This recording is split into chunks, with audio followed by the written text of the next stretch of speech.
గుర్తుపెట్టుకోండి, రేపు ఒకరోజు దేవుడు ఈ కుటుంబానికి సంబంధించిన ఒక పెద్దగా, ఆ కుటుంబానికి సంబంధించిన ఒక వ్యక్తిగా దేవుడు నిన్ను కానీ ఇలాగ క్వశ్చన్ వేస్తే, ఇలా ప్రశ్న వేస్తే, నీ రెస్పాన్సిబిలిటీ, నీ బాధ్యత దగ్గర నువ్వు తలెత్తుకుంటావా, తలదించుకుంటావా? ఒక రెస్పాన్సిబిలిటీ. మీకు తెలుసా, కయ్యను హేబెల్ని చంపేసిన తర్వాత దేవుడు ఎవరి దగ్గరికి వెళ్ళాడు? కయ్యను దగ్గరికి వెళ్ళాడు. కయ్యను దగ్గరికి వెళ్ళి ఏమడిగాడు? నీ తమ్ముడు ఎక్కడా అన్నాడు. హేబెలు ఎక్కడ కాదు, నీ తమ్ముడు ఎక్కడా?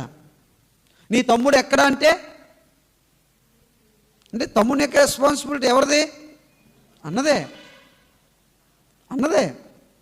ఖచ్చితంగా మీ ఇంట్లోని చెల్లెళ్ళు ఉన్నారో, అక్కలు ఉన్నారో, తమ్ముళ్ళు ఉన్నారో, మరి ఎవరైనా ఉన్నారో నాకు తెలియదు, కానీ మీ చెల్లి యొక్క రక్షణ, మీ చెల్లి యొక్క మారు మనస్సు, మీ తమ్ముడు యొక్క మారు మనస్సు, మీ తమ్ముడు యొక్క రక్షణ బాధ్యత నీదే. నీ భార్య యొక్క రక్షణ మారు మనస్సు నీదే. నీ యొక్క భర్త యొక్క మారు మనస్సు రక్షణ బాధ్యత నీదే.